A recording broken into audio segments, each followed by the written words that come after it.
This is part 3 of our video to be putting in our signatures. I already put 2 of the 3 in because I figured it'd be boring for you guys to watch through all of that. But I'm going to show you how to do it and it will all be good and dandy. Okay, so flip it over and create a little paper that's the size of your backing, your spine. And then create 4 columns. So mark it in half and then mark each of your halves in half. So you have 1, 2, 3, we'll say 1, 2, 3, 4. Okay, and then what I did is I just went half an inch up, marked a line, and then I marked the middle of those 2 lines to create this one, and then I marked the middle of those 2 lines to create this one. So at this point, you have your grid lines and your little intersections you guys can see. So I have 3 holes, 3 holes, 3, 3, 3. Total of 15. Then you're going to flip it over and line it up with your spine like so. And get your awl, and you're going to punch a hole in those 15 spots. Make sure it's lined up and you'll be good to go. Hold on to your paper and we will now put in your signatures. So let's do it. I'm going to set this to the side. The lighting is getting crazy, so bear with me. Oh, something fell. Okay. All right. So in my signatures, as you saw in the other video, I have 4 to 5 papers in each one, like this. So get them lined up how you want to. Make sure they're in the right order. Mine's just going to be very simple on this one. Let's move this even more out of the way. And then find your middle. My middle on this one is inside of the envelope. Make sure it's all lined up. Stick this paper, your little guide, inside and center it. So it should be sticking out the same on both sides. Like that, okay? Then you're going to open it up gently. Careful not to move too many papers around. Oh, there goes my awl. And it doesn't need to be perfect, but mark a little dot where each of your 5 lines intersect. Just like that. Okay. Still try to keep everything together exactly how you have it. You're going to go through, and with it partially closed, you're just going to clip the spots where your papers align.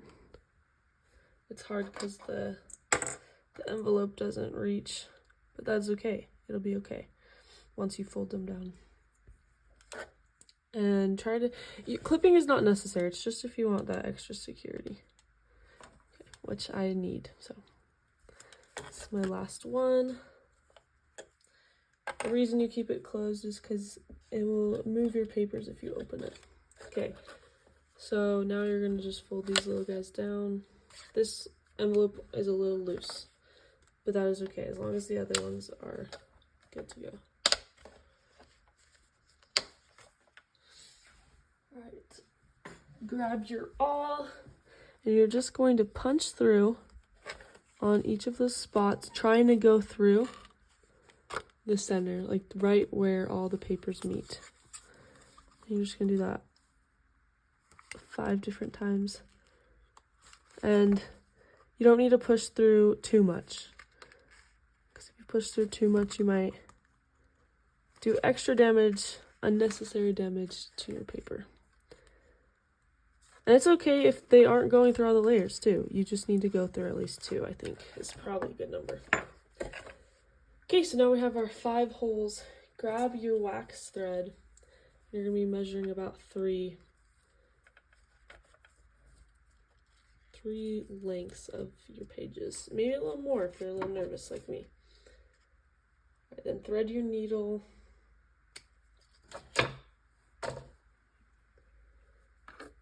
However you like to do it. You could even double thread it if you want. I'm just going to keep it very, very simple and do a little knot on top.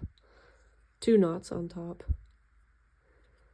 Yeah, if you need the pages to be extremely just sewn in really good, then double up on your thread. But my papers, there's only 4 or 5 of them.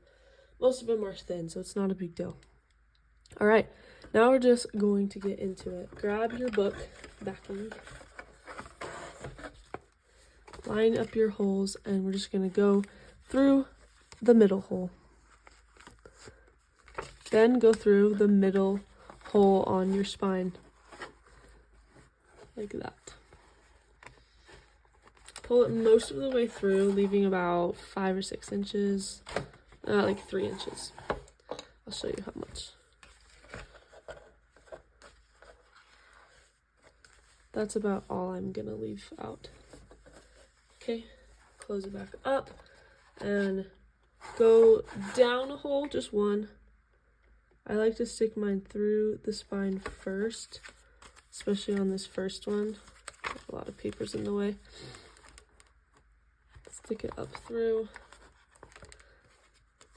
and then I'm gonna stick it through the hole I made in my papers.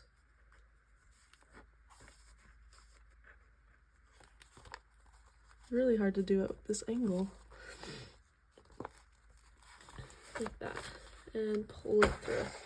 Try to keep everything decently tight at this stage, but it doesn't matter as much. Okay, now we go through down to our last hole on the bottom. Bring your needle through and through the spine as well.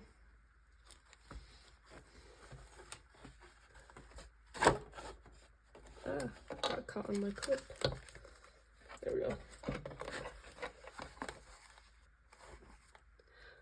Here's the spine view. Now you're just going to go in your second to the bottom hole. It can be hard to get it in the paper twice, but you can do it. We got it. Definitely gets harder as you get more papers. There you go. Okay, now this part varies a little bit, but you are going to jump the middle hole and go to the next one.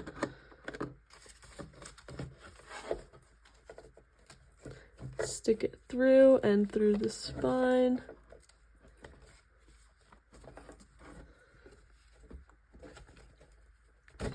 Like so.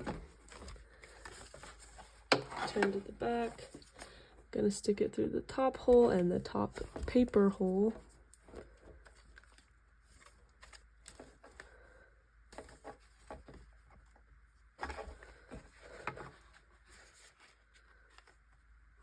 Can be hard to see once you get closer to the end, but the more you do this, the easier it gets. Okay, there's our hole. Tighten everything up. Pull that, tighten that. Then go down through your second hole. It gets easier as it gets tighter. Okay, and then go through your middle hole. And try to, you want your extra string and your needle string to be on opposite sides. So you can go ahead and fix that.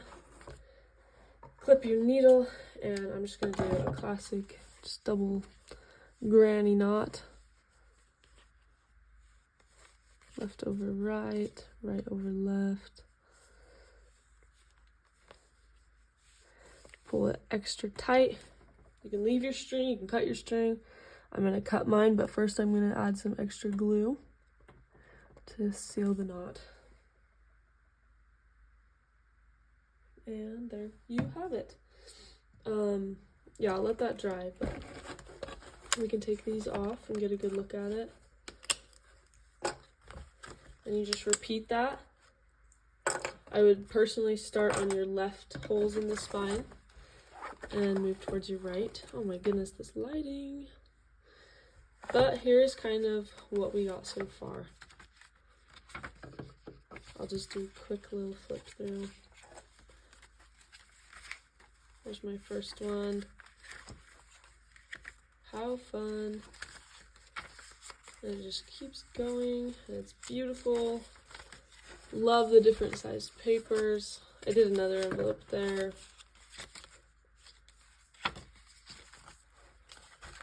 So cute. Here's the one we just did.